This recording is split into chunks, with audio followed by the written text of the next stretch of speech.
যি ব্যক্তিৰ এই তিনিটা ৰোগ বেছি বেছি হৈ থাকে বুজি ল'ব মানুহজনক আল্লাহ তাআলাই ভাল পায় মুহাব্বত কৰে সেইজন আহলে জান্নাতি হয় সেইজন জান্নাতবাসী হয় আল্লাহু আকবাৰ এক নম্বৰত যি ব্যক্তিৰ জ্বৰ হৈ থাকে প্ৰায়ে জ্বৰ হয় এনেকুৱা কিছুমান মানুহ আছে নহয় প্ৰায়ে জ্বৰ হয় বহুত দিন ভাল নাযায় সেইজনক আল্লাহ তাআলাই ভাল পায় মুহাব্বত কৰে তাৰ জীৱনৰ গুনাহবোৰ মাফ কৰি দিব তেওঁ জান্নাতি হয়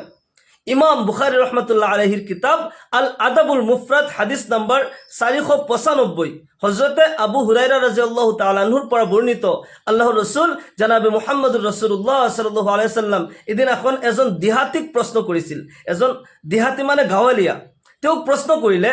তোমাক কেতিয়াবা উম্মে মালদুমে ধৰিছেনে মানুহজনে বুজি পোৱা নাই তেওঁ আকৌ প্ৰশ্ন কৰিলে হুজুৰ উম্মে মালদুম কি হয় তেতিয়া রাসূল পাক সাল্লাল্লাহু আলাইহি সাল্লাম ইরশাদ করে উম্মে মালদুম হইছে যেটো নেকি মাংস আৰু ছালৰ মাজৰ ভাব অৰ্থাৎ জ্বৰ মানুহজনে কয় নহয় মোৰ কেতিয়াও এনেকুৱা বেমাৰ হোৱা নাই তাৰ পিছত আল্লাহ ৰাসূল সাল্লাল্লাহু আলাইহি সাল্লামে আকৌ প্ৰশ্ন কৰিলে তোমাক কেতিয়াবা সদা হৈছে নে তেওঁ বুজি পোৱা নাই আকৌ প্ৰশ্ন কৰিলে হুজুৰ সদা কি হয় তেতিয়া ৰাসূল পাক সাল্লাল্লাহু আলাইহি সাল্লাম ইৰশাদ কৰে এক ধৰণৰ হাৱা যেটো নেকি মূৰত হুমাই আৰু ৰগৰ ভিতৰত গৈ কুপ দি থাকে অৰ্থাৎ সৰ্দি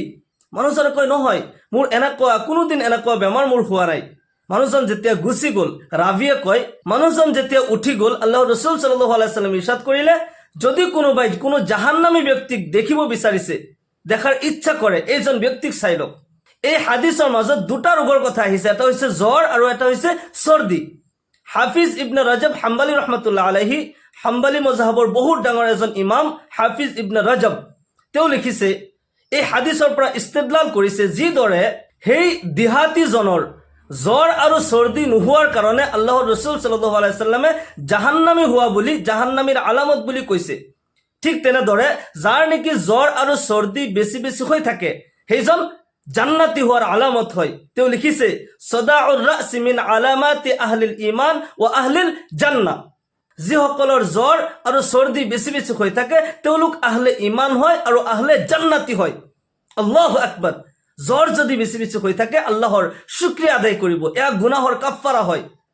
আৰু জান্নাতি হোৱাৰ আলামত হয় সর্দি বেছি বেছি যদি হৈ থাকে কিছু মানুহ আছে চাব যে প্ৰায়ে সৰ্দি হৈ থাকে দেখিবলৈ হয়তো বেয়া বেমাৰটো ঘিন লগা কিন্তু এয়া আল্লাহ তাআলাৰ নিয়ামত হয় আল্লাহ তাআলাই ভাল পায়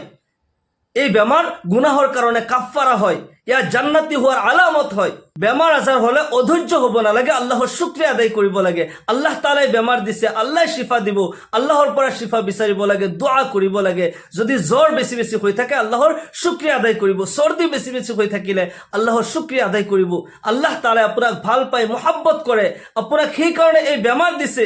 মনত ৰাখিব যাৰ সর্দি বেছি বেছি হৈ থাকে মানুহজন কেতিয়াও পাগল নহয় কিয়নো সাইন্টিফিক যদি আপুনি চাই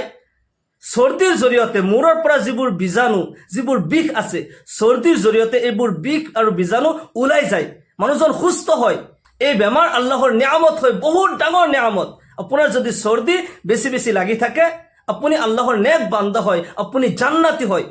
কাৰ কাৰ সৰ্দি আৰু জ্বৰ বেছি বেছি হৈ আছে বা হৈ থাকে নিশ্চয় জনাব আপুনি ভাগ্যৱান হয়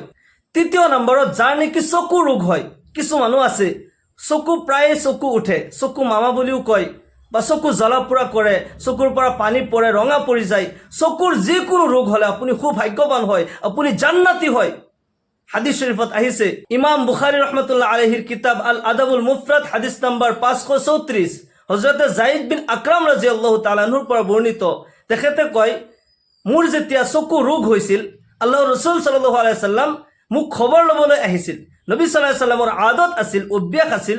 যে কাৰোবাৰ যদি ৰোগ হয় কিবা বেমাৰ আজাৰ হয় কিবা বিপদত পৰে তাক খবৰ লবলৈ চাই আমাক শিকাই থৈ গৈছে কোনো মানুহ যেতিয়া বেমাৰত পৰে কিবা অসুস্থ হয় কিবা বিপদত পৰে তাক খবৰ লবলৈ যাবা যদি সহায় কৰিব নোৱাৰা টকা পইচা দিব নোৱাৰা কমসে কম কথা কৈ হলেও অলপ শান্তনা দিবা নবী সাল্লাল্লাহু আলাইহি সাল্লামে শিকাই থৈ গৈছে কোনো মানুহ বিপদত পৰিলে আমি আগুৱাই যাব লাগে পাৰিলে সহায় কৰিব লাগে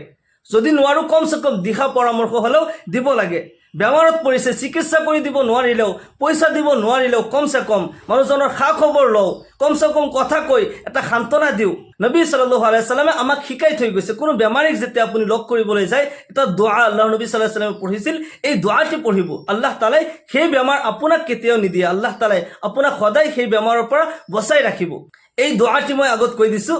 আল্লাহুম্মা রাব্বান নাস আযহিবিল বাসা ইশফি আনতা শাফি লা শিফাআ ইল্লা শিফাউকা শিফাআন লা ইউগাদিরু সাকামা।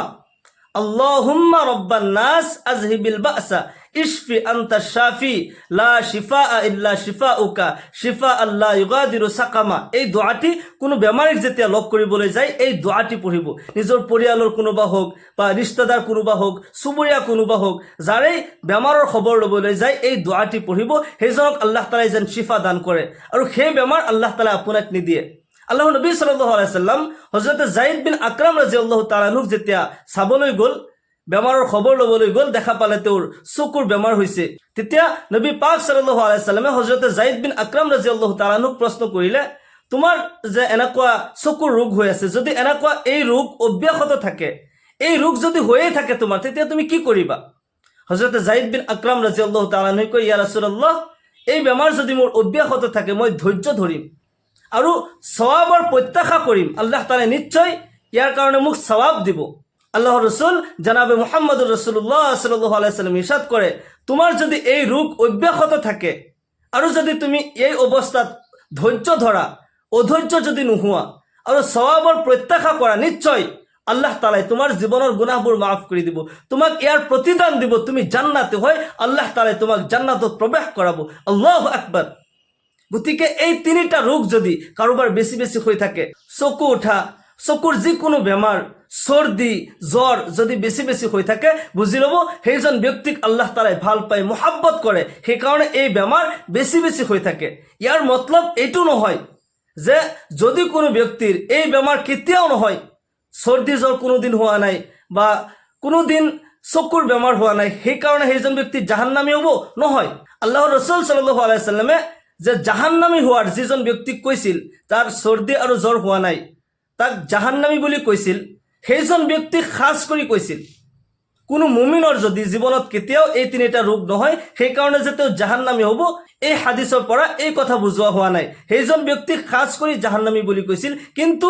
এই তিনিটা ৰোগ যদি হৈ থাকে এয়া জান্নাতি হোৱাৰ আলামত হয়। আল্লাহ তাআলাৰ শুকৰিয়া আদায় কৰিব আৰু মুমিনৰ সকলো বেমাৰ আজাৰ গুনাহৰ কাফাৰা হয় আৰু আখিৰাতৰ দৰজাত বুলন্দিৰ আলামত হয়, জান্নাতি হোৱাৰ আলামত হয়। যিবোৰ বেমাৰ আজাৰ হয় আল্লাহৰ শুকৰিয়া আদায় কৰিব, আল্লাহৰ ওচৰত দোয়া কৰিব, আল্লাহৰ পৰা শিফা বিচাৰিব, নিশ্চয় আল্লাহ তাআলাই ভাল পায়, মুহাব্বত কৰে, সেইকাৰণে এইবোৰ বেমাৰ আজাৰ দিছে। মহান আল্লাহ তাআলাই আমাক সকলোকে আল্লাহৰ বেছি বেছি গুণাগুণ আৰু প্ৰশংসা কৰাৰ তৌফিক দান কৰক, গোটেই জীৱন আল্লাহৰ ইবাদতত কটোৱাৰ তৌফিক দান কৰক। সকলোকে আল্লাহুম্মা আমিন।